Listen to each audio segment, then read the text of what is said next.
there, and people are higher than kites, and they're like starving. They buy whole boxes of cookies, this true thing.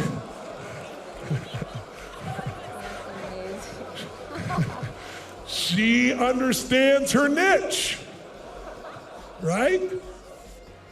You gotta understand your niche. By the way, she's built a little brand for herself with these people. They all know who she is. They all want to do business with her. I have a friend his name's Michael Glickman. He lives in the San Fernando Valley of Los Angeles, if you're familiar with that area. And we were both kids. I was like, I think I'm 2 years older than him. I think I was like 19, he was 17, and we met. And he's a really passionate guy, and he loved real estate. And his whole goal, I asked him what his goal was to become a great realtor. But at 17, he wasn't legal to sell yet, so he'd get on his bicycle, because he didn't own a car yet. And in those days, there was no internet, so the way you'd market your homes is you'd have these, and they still have some of these paper devices with like, a little book with, 100 homes for sale. And he would get paid to go distribute those on his bike. And when he turned 18, he immediately got his license and became, a real estate salesman. And if you know how the real estate business works, most people do the same thing. What do most realtors do? They have a farm, an area they work. They knock on doors to try to get listings. When they get a listing, what do? They do ads, they put signs, and what else do? They have open what? Houses. They all do the same. If you do the same thing as everybody else and you do it 10 times better, you're gonna get an incremental advantage. But if you do what no one else does, you can get a geometric advantage. And that difference is a different business. So I'm talking to him and I was saying, what happened in the first year, he did not make one sale. He had to go do other work to keep himself alive. And he was very frustrated. And why? He said, because I'm so young and people don't want to do business with the new guy on the block. He lived and worked in a high-end community, a rich community, relatively wealthy community.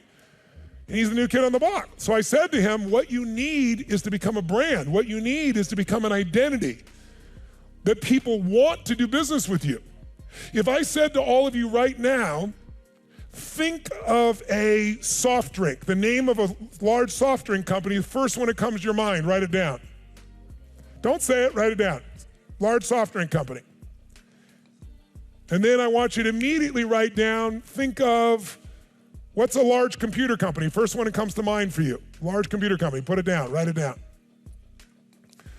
And then think of a luxury car company. Luxury car company. What's first one pops your mind? Big luxury car company.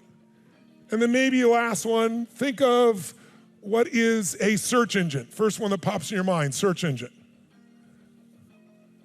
Well, let's look at these just for a moment. I'll throw them up on the screen and let's see. So I say soft drink, how many of you thought of Coca-Cola? Raise your hand if you thought of Coca-Cola. Now look at keep your hand up, look at the percentage of the room that thought of this one company. Look around. It's 98% of the room. What the fuck happened to Dr. Pepper? Right? How many thought of Pepsi? Raise your hand. And look at poor little Pepsi.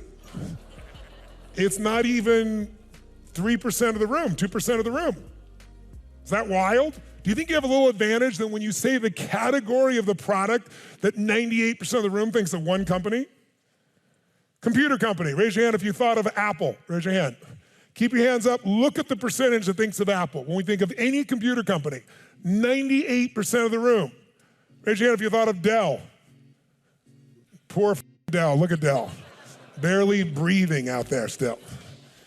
How many of you thought of Google for the, luxury car company? Let's try. How many thought of Mercedes? Raise your hand if you thought of Mercedes. Keep your hands up. Look at the percentage that thought of Mercedes, including the man that wants revenge. 85. How many thought of BMW? Raise your hand. Okay, so those two are a little closer, but Mercedes dominates. How many thought of Google as the search engine? Let me see your hands. Look at the percentage that thought of Google. It's like 99%. How many of you thought of Yahoo?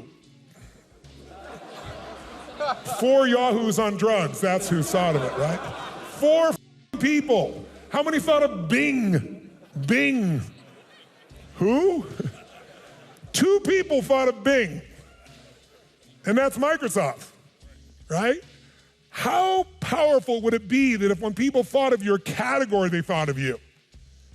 I'll tell you what totally pisses off the people at UPS when you say FedEx this. Like, it's not FedEx, it's ship it over night. You know what the people at Scott Tissues hate when you say, pass me the Kleenex? It's not Kleenex, it's tissue. Are there brands that are so in your mind that when you think of the category, you think of them first, yes or no? Yes or no? So mine was, if there's any area to create a breakthrough or improve your life, I wanted to be that for the whole world. I made that decision and I've done it.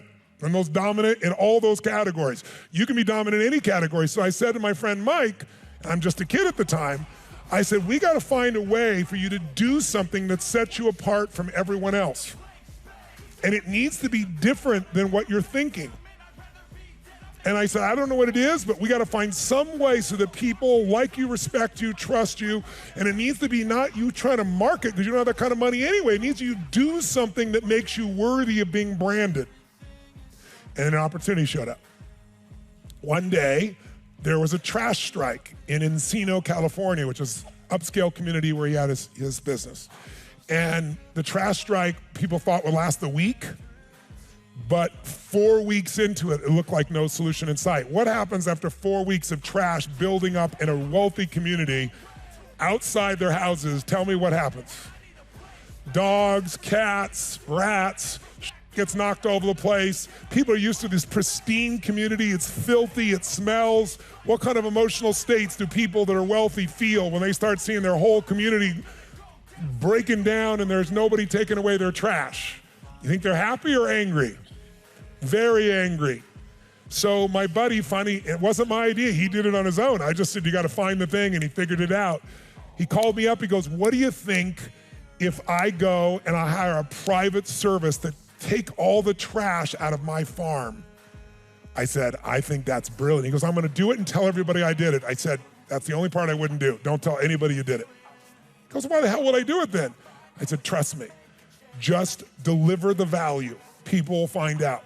And when they find out, do not let them pay you under any circumstances. Be the guy that adds value. He goes, I understand. I said, how much is it going to cost you? He goes, well, I'm not sure, but I don't remember the total number. I think it was like $4,000, which for him would be like $40,000 in those days. But I said, buddy, it'll be the best money you ever spent. He did it. Now I want you to picture this. He became a brand overnight. How? You come home to your rich community, your smelly ass community, and it's pristine clean. You're like, oh, thank God the trash strike's over. You turn on the news that night, and what does it say? We're on day 39 of the trash strike.